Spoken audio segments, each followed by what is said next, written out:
Queso speaks out following his guilty verdict and reveals that he had an all-white jury. I just showed the whole world how Jacksonville, Florida is corrupt. Let me read the whole thing. I had an all-white 12 jurors with 3 white state attorneys with a white judge in a court room with all white judges on the wall. Every black person that I could pick on my juror was struck by the state. I just showed the whole world how Jacksonville, Florida is corrupt at my lawyer, and my lawyers proved I was innocent. God got the last say so. So, youngins or dumb adults of the world, let me be the first to tell y'all, Queso didn't prove shit to y'all. He thinks that he just exposed Jacksonville, Florida as being corrupt or racist. Let me tell you something, Queso. If you had 8 of your 12 jurors black, based on the trial, you probably still should have been convicted guilty. Am I being harsh right now? Nah. You know, last night after I read this, I spent a good 45 minutes just watching some of his lives, watching some of his music videos, um, watching some of the interviews, him and Young and Ace. I pulled up again that video when Young and Ace was live with King Von, and he had Queso on his phone, but Queso didn't know that Young and Ace was live, right? So he's like, Young and Ace is like, "Yo, Queso, man, come on the screen, man. I'm on here with King Von." And when he comes on, King Von says, "Who, Queso? Yeah, Queso knows how to do that." We know what that means, right? And then Queso comes on the screen on the phone. He was like, "Yo, tell him I got more than him." We know what that means too. And then Young and Ace, hold on, I'm live right now. Self-proclaimed murderers. Now, because you rap about it, does that mean that true? Can you be a studio gangster? Absolutely, you can. But dare I ask the whole chat or anybody that watches this video, do you believe that Queso is real in his demon reputation or his shooter reputation or his street nigga reputation? Or do you think that it's all a facade? That be the catch 22 that these gangsters forget about. They want us to carry a torch for them saying innocent. But by doing so, I have to not believe everything that you presented to me then. I have to call you a fake nigga then. I'm not going to call Ksoo from what I've seen from his behavior, his videos, his actions, his lives, his tweets, his charges, his allegations, the evidence from this case. I'm not going to call him fake. I'm going to say, no, Queso is really, really like that. And if until he got them cuffs put on him, I'm pretty sure he would have loved all of us saying, Queso really, really do that. He really, really puts it in the streets. He really do. But now when it's time to sit in front of the white jury, it's the no, it's all fake. None of it is true. I don't think you was a fake nigga this whole time, Queso. I don't. I believe you. You made a believer out of me. Is that not a contradiction that these guys want us to walk around with after they get fucking convicted of charges? No, Queso, you's a real nigga.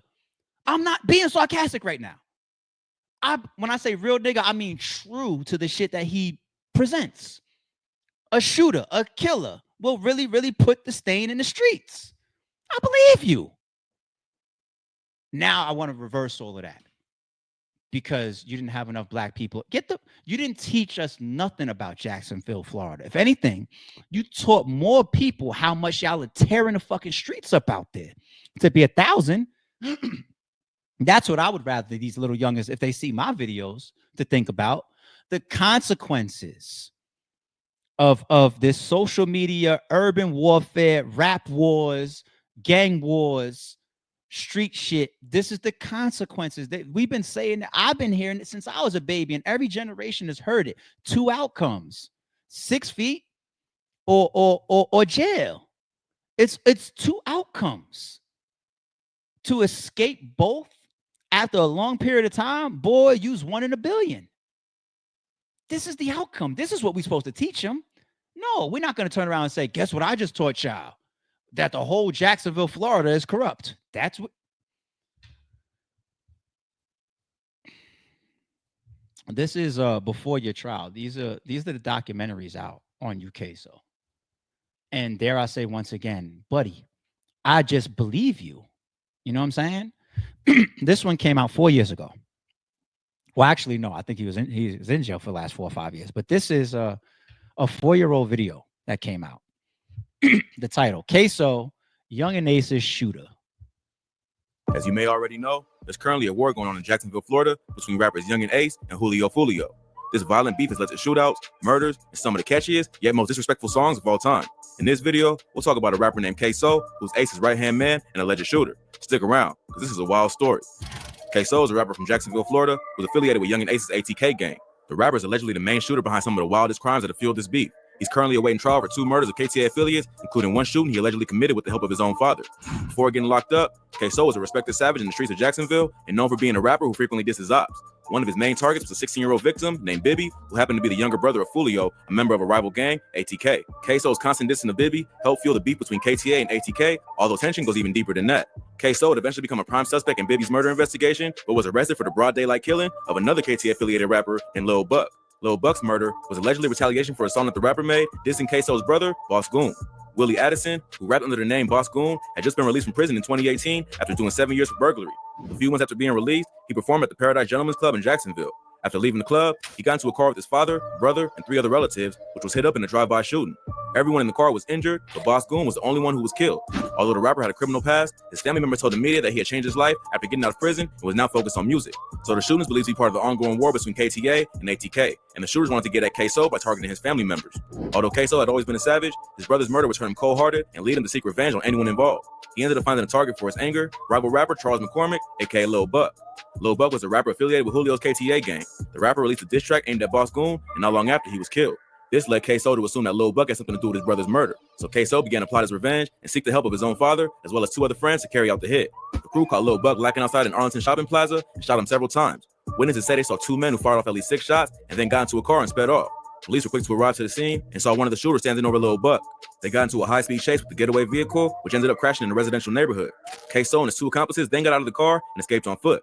They decided to split up to make it harder for the cops. Ksoo went in one direction with the cop tailing him. The other 2 men ended up hiding in a nearby home, taking the woman who lived there hostage. They stole some of her husband's clothes and made a call to have someone come pick him up. The woman who was held hostage will later become a key witness in helping the police identify the 2 men who broke into her home.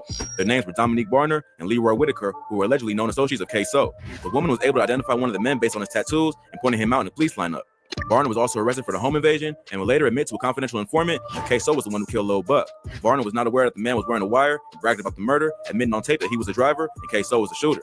Based on the information he provided, police were also able to recover the murder weapon, as well as an additional handgun and a white t-shirt that contained DNA belonging to Ksoo. The police were then able to use this as evidence, linking Ksoo to the scene, proving he was involved in the murder. If that wasn't enough evidence, the police also looked at Ksoo's own social media to see if they could find any evidence linking him to the crime, and they ended up finding tons of crazy stuff. They not only found photos of Ksoo posting with guns, but they also found a video of a kid singing the song Ksoo Homicide by Young and Ace right after Lil Buck was killed, and a video of Lil Buck rapping with the caption, "Bye Bye." But probably the most damaging piece of content they found on this page was a video of Ksoo at the nail salon with the caption, "Killing and get my toes done." That was more than enough evidence for the cops to make an arrest, but to make things even worse for Ksoo, when Dominique Barner was interviewed about his involvement in the murder, he confirmed everything he said on the wire and admitted that Ksoo was the one who took out Lil Buck. He even went as far as snitching on Ksoo's father, revealing that he was the one who picked him up after they ditched the getaway car and hid in that random woman's home. That interview was enough for police to find Ksoo and arrest him immediately for murder, while his father was also arrested for accessory to murder after the fact. Hakeem Robinson and his father, 49-year-old Abdul Robinson, are both in the Duval County Jail. Hakeem Robinson is charged with second-degree murder, and Abdul is charged with accessory after the fact. It seemed like Ksoo couldn't catch a break, and if his homie snitching wasn't bad enough, there was even video footage from the scene that showed everything go down. Dashcam footage from a nearby vehicle captured the shooting, and surveillance footage from a home in the area showed Whitaker and Barner running through the neighborhood, jumping fences as they try to get away. Ksoo and his 3 accomplices are currently fighting this case and face life in prison if convicted. Even though Ksoo seemed like he might get away, it was a pretty sloppy hit that left plenty of evidence for police to track. Plus, all the bragging on social media probably didn't help, and he'll have a hard time explaining why he was so happy about Lil Buck's murder if he had nothing to do with it. But if things weren't looking bad enough for Ksoo, while behind bars, he would also be charged with the 2019 murder of Adrian Gaynor, aka Bibby Osama, Julio Fulio's younger brother. Lil Buck's murder wasn't the first time that Ksoo was featured on the Jacksonville news. The rapper was the subject of controversy the year before after he used pictures of real murder victims in the album art for a project he released called Bibby Out. Controversial rap album cover is making its way around social media. The cover shows pictures of men who have been murdered in Jacksonville. Local rapper Queso posted the picture to Instagram. Bibby, who's one of the victims shown in the artwork, was a 16-year-old who was tragically gunned down outside the apartment complex where he lived back in February of 2019. Bibby was Fulio's younger brother, and his death has been used both by Ksoo and Young and Ace as a way to taunt their op. Bibby's name became famous after he was included in the viral song Who I Smoke, where Young and Ace calls us the names of dead KTA members after a chorus of Who I Smoke. Ksoo has also rapped about Bibby on tracks like Queso with bars that are just as disrespectful. Plus, Ksoo has also been known to make fun of Bibby on social media, taking it as far as mocking his mother for going after her son's killer. Hey, they got his mom walking around. March! March! March! We're gonna get him, March! So it wasn't much of a shock when it was revealed that Ksoo was a suspected killer, although the details of the case are pretty surprising. Bibby was shot and killed outside the Hilltop Village Apartments on West 45th Street in Jacksonville. He was sitting in a gazebo on the grounds of the apartment complex, looking at something on his phone with a friend who was sitting nearby. While they were both looking down, the killer walked up and started shooting at them with an AR-style rifle. Bibby and his friend split up and ran in different directions. The friend was able to escape, but Bibby was hunted by the killer and shot several times until he was dead. Even though Ksoo was a suspect because of his frequent disses of Bibby in music and on social media, the police didn't have much solid evidence to charge him for the murder. But the case was broken wide open after a confidential witness told police that he was in the car with Ksoo on the day Bibby was killed. The witness told police that Ksoo called him on the day of the murder, and they went to scope out a few drug spots. Along with them was Leroy Whitaker, one of the accomplices from the Lil Buck murder, as well as another man who went by the name Rollo. After taking care of business, they drove by the Hilltop Apartments where they spotted Bibby and his friend. They then drove into the parking lot of the complex and waited about 20 minutes. Then, Ksoo and Leroy both got out of the car with weapons, while Rollo drove the witness to another parking lot close to the gazebo. The witness claimed that Ksoo went after Bibby, while Leroy chased after the friend. Bibby ended up falling to the ground only about 5 to 10 yards from the car. Queso then allegedly shot him in the back of the head while he was shielding himself with his hands. Although the identity of the witness in this case has been kept confidential, there's been speculation that it may be one of the accomplices from the Lil Buck murder. Varner had already spilled the beans to a confidential informant, then eventually confirmed to police that everything he said was true. So if he's already down as a snitch, it makes sense that he would go all the way and tell the police everything that he knows to get a lighter sentence. He's currently being held at the Duval County Jail, one of the toughest prisons in Florida. Since he's potentially looking at doing life in prison for the murder of Lil Buck, he'd probably rather take his chances on the street over spending the rest of his life in prison, especially after snitching. In addition to the Lil Buck homicide, Varner is also facing charges for a separate murder of an innocent bystander who was killed in a shootout between two vehicles. 50-year-old Damon Rothermel was riding his bike down Emerson Street in Jacksonville when two vehicles entered the area with passengers inside firing at each other. Damon tried to dive off his bike to avoid getting hit, but was tragically caught in the crossfire and ended up losing his life. Police believe that Dominique Barner was involved in the shootout and is being charged with an additional count of second-degree murder because of this. So things aren't looking good for Barner, and it seems like he's willing to do anything to protect himself. Whoever it was that spoke to police was someone close to Ksoo. It had to be someone he was comfortable catching the body in front of and going about his daily life as if nothing happened. So either Barner was the informant in both cases, or Ksoo has a serious problem with who he lets in his inner circle. Ksoo was originally held on a $1 million bail, but that was raised to $3 million after he got hit with the additional murder charge. Although things are looking pretty questionable for the rapper, police are relying on witness testimonies to tie him to the Bibby murder. With a good team of lawyers, they may be able to poke holes in the witness's credibility. If Barner is the witness, Ksoo's lawyers could argue that he's just trying to give the police anything he can to avoid jail time, and therefore, his story could be biased or even made up. But all the dissing and self-snitching that Ksoo did online and in his music isn't going to help his case. He might have a hard time explaining why he took credit for Bibby's murder over and over again if he had nothing to do with it. But the Lil Buck murder may be harder to beat because police have DNA evidence, surveillance footage, and a clear motive for the killing. So it's likely that they're just trying to stack as many charges against him as they can, so he has little chance of getting out anytime soon. The war between ATK and KTA set off a crazy wave of violence in Jacksonville, and Ksoo is a major part of that beef. The popularity and national attention that the music has received has only led to more and more extreme acts of violence, and diss tracks are no longer just being played in the streets of Jacksonville, they're being broadcast to fans across the country. So the police are looking to take down anyone associated with the beef, and Ksoo is one of the biggest names involved, both in terms of the music as well as his reputation as a shooter.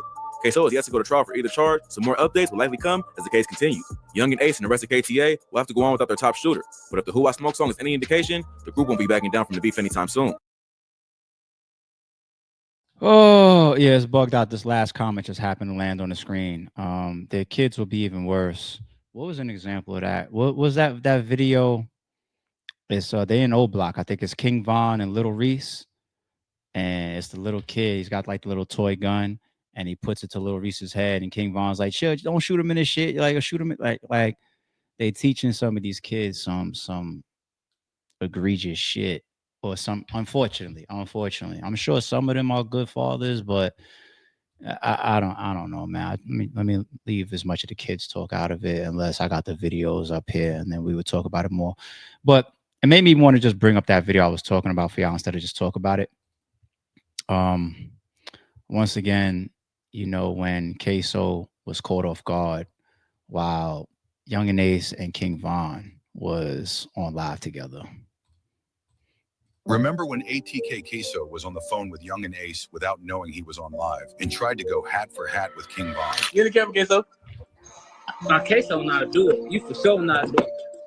What you on? Yo. You said what? Tell him I got way more than you. Oh, yeah, I'm gonna lie. Hey, what you got?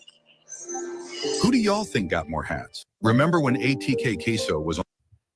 I don't know. I don't know how somebody could ever argue me down when I'm going to take to my grave. I believe in my time, the worst drug that I ever witnessed was attention.